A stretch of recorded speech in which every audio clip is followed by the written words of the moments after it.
Champions League na Nations FC almost no GMT FA Cup no so European or the CAF Confederations Cup na nyame adom China and a draw no baso our Cairo Egypt into a China no na clubs be home opponent almost no prelims no on betimi no mo ahye dwadi no ase nyame adom next month na yan said yan nsem no enso AC Echo in fact mo chepo ba ha de pa o the CAF Champions League $6 million the Confederations Cup $4 million I think say no quite enough say oh your club now ko Africa and so no quite me push you say sikaya waka ho asemi enso so no clubs na potentially omo the financial muscles and the quality of players to win Champions League in here almost who say is kabia and $6 million there a car ali money but so what they compare previously of course the prize money and clubs and anything peanuts it's in a do so I can't teams no more person even director of sports Oko Europe class sanity. Oh yeah. And the sanity. Champions. Ali to me $3 million. No, one player. Of course. No, Ali in a season where budget of $50 million or more. Was one of the sporting club or basketball team or hockey or saying but a chunk of the budget are echo into the football club no. At least pay $20 to $30 million out of $50 million no to me and as the budget no. Echo Ediama ni team no. And you know, certainly we share club like Alia or no, of course, man even $20 million crown.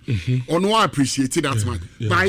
But a prestige, at the end, I don't know, a prestige, no trophy now. And not just the prestige alone. See, Oje trophy, no, and I'll do level beer. Okay, so two players. Omo value. Exactly. Kayas are their prize money there. Because of Africa, no. Yes, Sanya man. A play hero. The kind those days, a Clote, Emmanuel Clote, $1 million. Clote the Bayer record first for Ghana. Memos are record. The most expensive player. And your Uti. Say you to every Ghana outside. Not even players are no more call EP on the other way. France near the no be to no clothing the class our record no. Say player yeah transfer direct from Ghana and they are outside. And an abu din ye pan clothing the can yes our record. Now Jude Mamisha same for two teams media money and Nations FC. We show my home boy now. Am I ready for? So China draw never bombenyo opponent prelims no. This particular year there. Yes. There were some Ghanaian clubs no come anymore. I'm already. So per se Ghanaian clubs come when him there near 18 back open or social him. Media my nations to check cry men fanning count. I don't know. Me kai say onim ye request here do me dance ni. I my baby any go stars say African. Me catch request place akwesi you are my brother but Bramun Drew baby I won't forget it. Onim say obi kwa kobo Africa ohun. Said your yen near man club or yes serious pan also they are all near ready so bona or just basically to make up the numbers no by virtue of the preparations ni BBM we daddy Rich Nations FC club or Babeko Africa Shadi bi we losing virtually the key players in and then the key players, but the question is that you ready, prepare enough, dance African, and I see Debbie, Nancy described in fact, Sankebet made a club for representing Ghana House and Kienza. That's on a lighter side anyway, sorry. Because the premise is very simple. My reason I'm a deca assembly. Rich, African. On one case and the technical teams who are guno, meboa. Waguno, Kasim Mingo Ekoi, Johnson Smith Ekoi, Abuadi da Costa Muna, so mu free team, Omokoi. Now, young Fano Antonte, Wakako Faz Rasko Luga. So it means that virtually coach now Muna all back into the system. I be a with Nations FC no. And now their players name will be home. Secondly, Ejumani is about di ye pa diama coach no. Unim the entire make us share at a point na make us Ghana home. Open the best center back duo or pair. Me na me hu say Nations FC. Yes we bet me aka Ebia Ali Mohammed company. any abranti and the edit, you know, or SB. But Ale, well, what show ball at a pano? Yes, go to consume on the sample now on the ablo. But what show ball pa, what say local leg nepano? Some pair, someone say go for any Razak Simpson panel. Rate. None was here power so him, sir. Quality, permu quality. At all levels, young fabon into ho, na young bo, exposure, bibiano. Some go for the pen now, no sedodo. Rate. Well, losing someone say go for. To Ediana. Or we and Razak Simpson, so the captain on also as a national team Jesse. And also call Uncle Finland. Lawrence Ansa Enso Ojugu Babai. Share over the left side of the defense. Player last season about the most matches Emma Nations. The left side of the defense. Of course, when himself is the Kasai. But I branch and the other Kwame Boache. Kwame Boache so okay. Last season about 29 games and a demo in the league. Or making 7 assists. Kwame Nsoko. Kwame call NNH Kwame Ubeti in the news. For some reasons, me breaking the news was I say. Kwame Nsoko. Bra. Say near team. Brandon Medford on him. Prince Bedu, Calvin Ampofo. Say Brothers Force, you know them very well. Calvin Ampofo, Prince Bedu. Prince Bedu and Jetty no Amas and Tekotoko. Calvin Ampofo, so me no can say. Obeti say all blacks and so. Ebe announcement. No. We good team no. The finest player last season, the best player for Nations FC was Emmanuel Ano. Mebwa. Ano me no can say akwa ko PM e o mediema. The main striker was Faisal Chawete. Chawete Nsoko. Chawete Nsoko betin nenka all blacks afi. It's rich unim the academics role. Clearly it tells you say a club are only serious, only ready so Koba Africa. We're good team no. What the why na Koba? What is a Nations FC? Ye notable signings be. O say nkran no say no so only division 2 for na ebo. Wo bo division 2 mienu. Zelena baako. Ya legend team no. Wa bo Zelena. And wa bo another team are escaping me. The only Premier League team wa bo Heart of Lions. Right. And the team of Koba Africa not team no are serious. Pacho yehu bibia dia dance say Nations you are ready. Oguso pamuni players crowd. Ebi kura nam kwan so baba 8 players of Nations FC and chobetinka. Me papa ne dota kwa mi che ba no kra ba kope ade na nye bra emfa. Me nya prophet of doom. Metro Nations there for the to nchen. E mo bi anjin Nations so. Just like me can last season about Ghost Stars and some matters mu na say mu nko ba bi ya no. Nations there no sa na be. Now you remember the issue of Mediema. Mediema lose quality. But Mediema ya dey be us about Mabaso. Well, Lucia Branch Calvin Ampofo. That exciting youngster. Wengano. Calvin Ampofo Calvin Nkrumah. Akwa FC Porto. Well, Lucy Fusey Taylor, another exciting player to Dynamo Zagreb, Croatia. I want to Fusey Taylor and so Echo. Kofi Asma, a mutual termination of contract. After 5 years, I was 7, we born home. And we Lucy Mano Mante. And also the contract extension no after 4 years. And we Lucy Derek Fojo. Fojo so kai time na me dey about African. Very exciting talent. We Lucy on also the contract expire. But Shadia be a mediama ya see a bomb abaso you say club away serious so person bobra no ya no ehunu eni bra. Sha mediama Nations FC best player last season was Emmanuel Ano. Wakwa kofa no. Owie no wasan so afa right back Ebenezer adade okay no. Dreams FC. Sa branch no time na Dreams Airbo Confederations Cup no di mo akotini ye pa onimbo po ye pa bola. O defendi ye o surge forward nso a ehun sa Samuel Nkumu trait no hu bi ono ne tackle enso ye wakwa fa sa branch ne so e de ba be se ni team no owie na nso wow wasa kwa fa Osman Safiano that made for the free Hoho United last season. Hoho United our best player was Safiano wakwa fa naba owie no anso wa owie no asa kwa fa Echedogli so ka sa akra no akra ni mbobo Echedogli ono so akwa fa no Edna Free Heart of Lions Ediaba ono so last season the best player for Heart of Lions was Abrantia no Echedogli and no di Emmanuel Boateng enso aba be sem okay no 11 wonders Almost last season, he was their best player.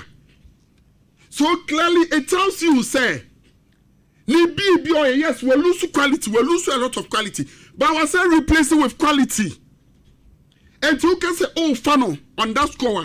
It tells you that Mediama comparatively to that of Nations FC, Mediama is serious for Kwakoba Africa. Meno Kasa so Kwako PMO, Cote d'Ivoire. Also Kwako di 3 weeks or prepare any team ni. Also nam 10 we will lose key players now and on the second division for neighbor. Et Jamia no Crane, na even the technical team crown. Ibrahim Tanko da ho. And all the this coach, Ukrainian local name, our experience, but only the also because of Tanko coaching licensing issue in here. Or then about Baba Bra, and Tissa o family diema. Na usher how am diema ayen niama. Minia, now the compare nations are. So one buy ye be a bofama mediema. But nations, dear TSS nations, onye ready so kwakwa Africa. Because ye nyamya dum ye dia grow ne tiache. Setim beko Africa. Ocean the signings, ocean the preparations. Bibia ma who clearly say team we or ko Africa no kwakwa bobra. Nations yes ne tonkwa. Tie already we maintain your call the team. The key players in so free or crown. Yes, because of Emrano I'm said they are director of sports in Subaba Muntino. Nyame papa ochina no. Me fa mediama team. Na me bie team mu ya tro said your mediama team ni city. Any talent so asade ababa be shem. Ni e fa nations de. Ni e hwe. Now they comprehensive analysis. No who they were ready so kwakobo Africa. It is obvious. Mediama you ready so kwakobo Africa. Nations are ready. Because only the end so worrying. Nations, we are first timer, we are novice, all competition now. Only any experience whatsoever. Yeah. And I will and you cry the answer we are near my year. Mediama na yakano. A lot of experience. We bought Africa twice. Confederations, we Bobby. And once also about Champions League, about group stage. So on the all hobia, you Moses Amapaka. So pardon so more in game no more game no more. Any on one. Moses Parker, Blasters Management Committee member. On football no lie be won't be as I make us out here say. How are you Africa the team we be bionim. Enti me be all ye. By administrative side, she said your enemy ma. Enti me be all ye biano. E dia dance ye say. It is a club how you ready or Kwakoba Africa to go make an imprint on him the team. Was how one ho. Nations unko bida. Unim the team. Oh, Sansua Consua, what Sansua good team. Etibra. Nations and Casa de quite unfortunate. A quina, Omufa so qualify, you know. Any league in baby no affected him. No, Brad, this is a team of Cobo African. But I need your mind. Star players do not have no brought here. This is a team just 2 seasons ago. Just 2 seasons ago. You are within a whisker of winning the league. Just 2 seasons ago. A kete. Nanka wo jeleg no. But esan say on sisa ne niam ye. Uwie na wo lucy, wo see you back on nim Ghana football no ye pa. Yankasa ye bra Alexis. Ayala dam for pa. Since Alexis e call All Blacks. Among for a story so kwa ye MCU. But ebia bet story ne better than say a different role on the man. Uti. When Lucy Alexis apart from say Lucy or no. Sansha Debi 2 seasons ago me kaimo. Upetimu agana hanane ne ba or the ball be show papa onimbo pa okay say Nations FC that time dey intia okra Sadika Hassan experienced player ojame folder all no coach that time no Sansu Prince Aqua another experienced player Ediana Asante Kotoko or African so experience and also what Karim Hassan Bola Iniesta no onimbo boye and so omo no me folder on no almost made the ball no sure even matches our nations elusive crown. We realize some dominating opponent. But she won't be maintaining team consistently. Elusive key players season in, season out. And it's not like it's not like what the from poor quality no. Yes. A bank plan ever. No. Oh, nyane sir. I'm saying nations there. Football, you know. But Mammy from say Asante Corone Benab game no. Abanibi, only Sakura take no. Omote ya na Bernard Sase. Anti. Omapon Bernard 2. Asante Kotoko 1. Okay. Fakakra so na. Eventually humra. Two teams yi already na ohwe omu preparation na. Ufi so my for Nyame Adom Africa draw no ba so ochena no. Enye kasa bebre bia na me woka. Bibi kitwe bi. My minister team free media man. You see, Rich, the standard of the best Ghanaian team put together on the local scene, no, Empo is not good enough to compete in Africa. That is a local Black Stars, no. Inti yemfane say, Mediama put together a chant team of our league. Se otam na uyobi a udi African football echi Oshe FAR Rabat, Raja Casablanca, Simba, Yanga, Sundowns, Ali. Omwa every year in year out omu compete to win pyramids. Rich, even if you put together the Chan team of Ghana, it is still not good enough. And see, it is exciting in the context of Ghana football, but it is still not good enough. Number 2, the Ankamidiama betimi edi achire bibi extraordinary. Say, and they will block the signing of Kamaldeen Mahmoudou, Salim Adams, Fusite Lamo from leaving. And on the and Kamebetina and Kameka say, oh, Mediama abuild a chant team, and they've made sure they don't lose their best players also to African competition. Well, last season, Salim Adams was their best player. And now he's... And upon Crazy in front of Black Stars. Before Salim Adams was Kamaldeen. Yeah. Also in your Black Star Kolaba. Now, Omumi Nunyina will be playing in a team medium competitive in Africa. Ayala on demand from Sudan. Enti unsasa okasa obaka asemu no krena.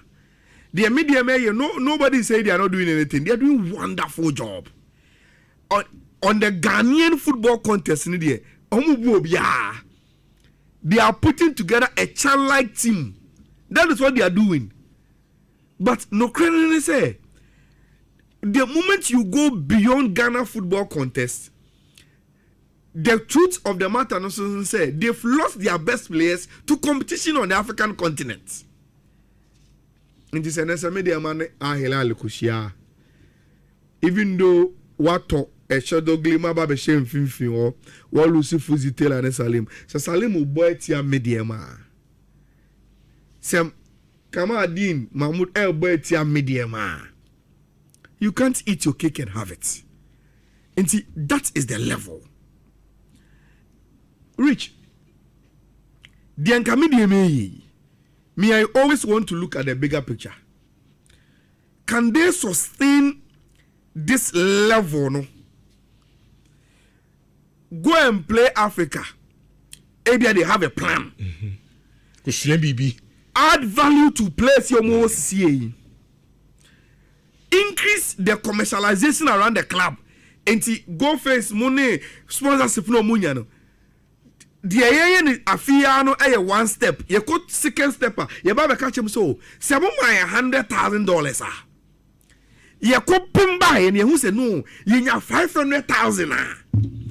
You bet me a keepy place your more way and nay. Then we can add to it. And in the next 3, 4, 5 seasons, you know. Not after year kako baby are competitive. Look, that is what some money young amoye. They started same media. First of all, gathering all the players in best players in Tanzania, share among those two clubs, no. after once or more extending no matter for players from Kotoko, or more for players from Haas, or more for be from Asek, no more maba. Omo yedin inano, na omo di eno, build the commercial of the team. Enti sika ebe mo no say Uber sponsor Asemba now the $2 million neba last year. Now I catch us, so we want to go a step further. Enti you say double ne man $4 million. So man 4 there, e bet make keep away. Near sa dey be account. We need to build. Enti me dey man ni sisi ano. Me hu ni say a stepping stone, but my worry is sustainability. Okay. Can they sustain Saudi way and keep on adding? But say who can a name pay contest there? Which they are building the best team in Ghana. But the fact of the matter, they say Africa, the best team in Ghana is not good enough to compete to Africa. You try one, but say na, ya better also the Mamisha 104.5 inches. Yeba.